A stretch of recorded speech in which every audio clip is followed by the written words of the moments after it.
Demikianlah kata Yesus. Lalu ia menengadah ke langit dan berkata, Bapa, telah tiba saatnya. Permuliakanlah anakmu, supaya anakmu mempermuliakan engkau. Sama seperti engkau telah memberikan kepadanya kuasa atas segala yang hidup, demikian pula ia akan memberikan hidup yang kekal kepada semua yang telah engkau berikan kepadanya. Inilah hidup yang kekal itu, yaitu bahwa mereka mengenal engkau satu-satunya Allah yang benar dan mengenal Yesus Kristus yang telah engkau utus. Aku telah mempermuliakan engkau di bumi dengan jalan menyelesaikan pekerjaan yang engkau berikan kepadaku untuk melakukannya. Oleh sebab itu ya Bapa, permuliakanlah aku padamu sendiri dengan kemuliaan yang kumiliki di hadiratmu sebelum dunia ada.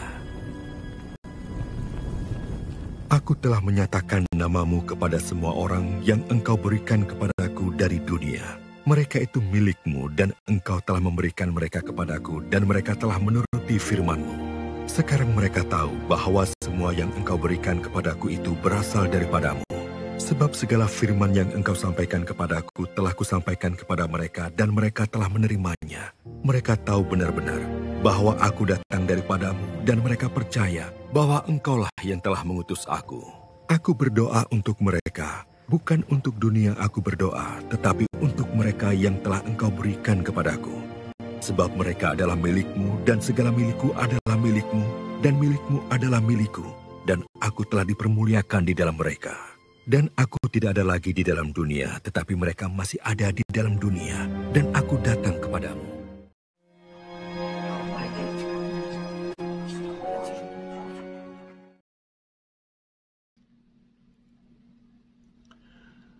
Saudara-saudari yang dikasihi Tuhan, gereja menetapkan bahwa setiap hari Minggu Paskah ke-7 adalah hari komunikasi sedunia. Itulah yang diangkat untuk dirayakan hari Minggu ini. Gereja sadar betapa pentingnya segala sarana komunikasi. Itu bukan hanya mempersatukan seluruh umat manusia, tetapi juga penting dalam pewartaan kebenaran Allah. Dalam zaman modern dan canggih sekarang ini, kita setiap hari berhadapan dengan sarana komunikasi yang beraneka ragam. Ada media cetak berupa buku, majalah, dan koran. Ada media elektronik berupa radio, televisi, film, video, dan telepon. Dan hebatnya, seluruh media itu bisa disatukan sekarang ini dalam sebuah alat yang bisa digenggam dalam satu tangan saja. Itulah handphone alias HP. Dunia terasa lebih kecil dan sempit, sebab segala sesuatu yang terjadi di atas muka bumi ini dengan cepat bisa dikomunikasikan ke segala penjuru.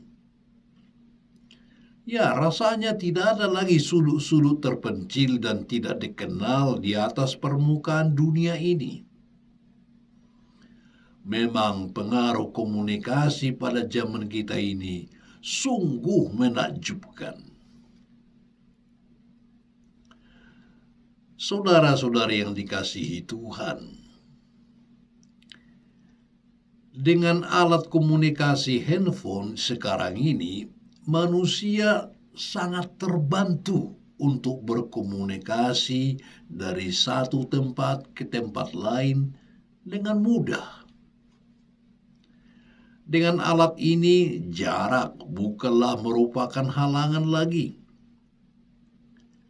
Namun, ada yang hilang ketika orang begitu tenggelam dan mengagungkan alat komunikasi yang canggih ini.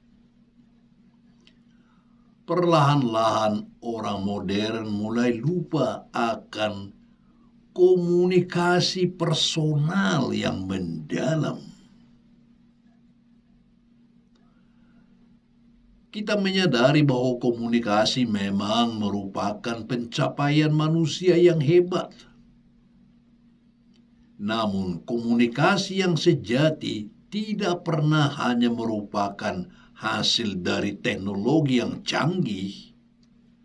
Komunikasi yang sejati harus terwujud dan terlihat dengan jelas dalam sebuah hubungan personal yang mendalam.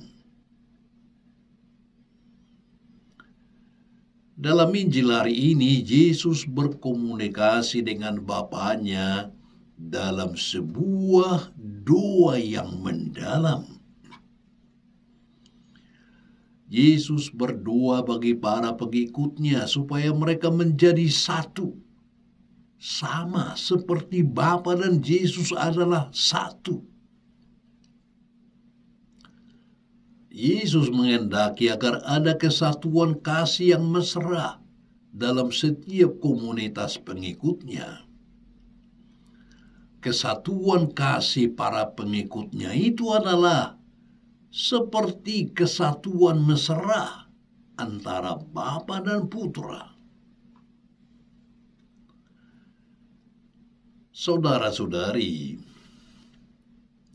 doa adalah ungkapan komunikasi yang paling mendalam. Itulah bahasa komunikasi yang paling hebat yang dimiliki oleh manusia. Dengan berdoa kita bisa berkomunikasi dengan Tuhan kapan saja dan di mana saja. Doa sungguh melampaui ruang dan waktu serta batas-batas ras, suku, dan status sosial.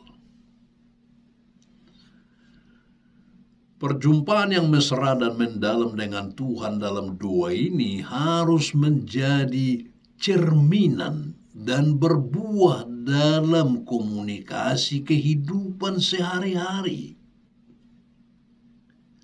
Hal ini mengingatkan kita pada komunikasi yang terjalin antara Bapa dan Putra, yakni komunikasi yang penuh dengan kemesraan yang mendalam.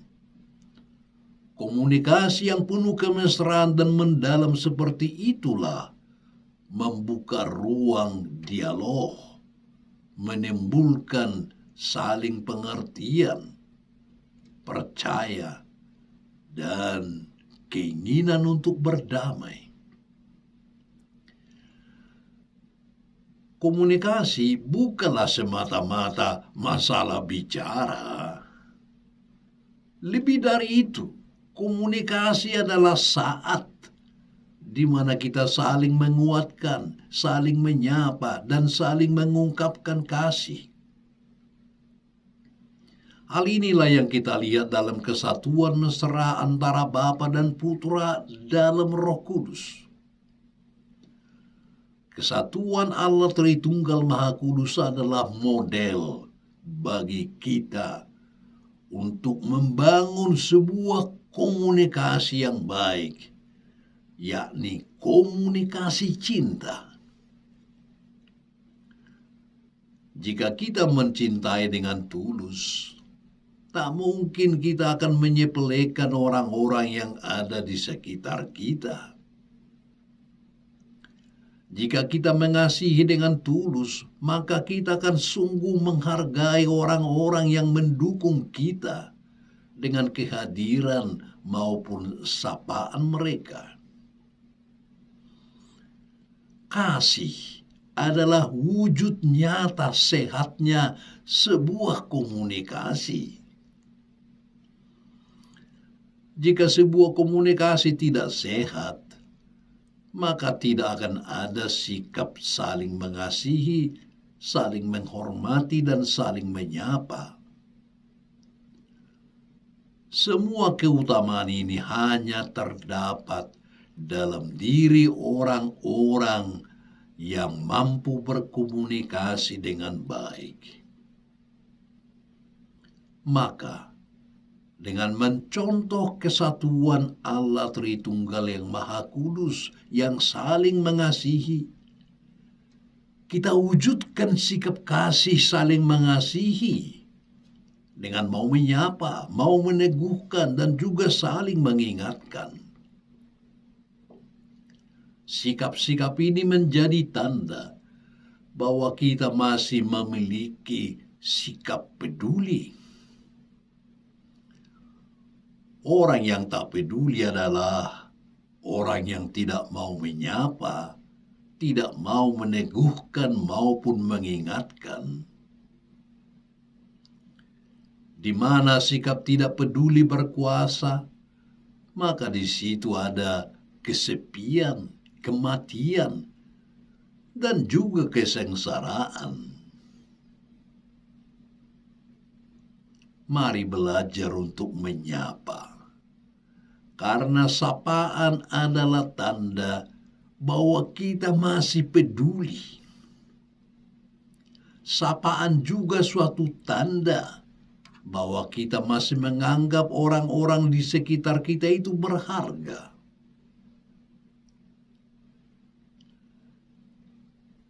Saudara-saudariku yang terkasih, tidak perlu berpikir muluk-muluk untuk mengasihi sesama dengan cara mengorbankan nyawa. Pikiran yang muluk-muluk seperti itu seringkali tidak pernah terlaksana. Kita dapat melaksanakan ajaran Yesus untuk mengasihi lewat sikap kita yang mau menyapa, yang mau bertanya, dan juga meneguhkan orang di sekitar kita. Tujuan dari setiap komunikasi adalah perjumpaan personal yang mendalam. Perjumpaan mendalam secara personal hanya mungkin terwujud bila kita bertekun dalam sebuah komunikasi dengan iman sejati dan mendalam, yaitu doa. God bless you.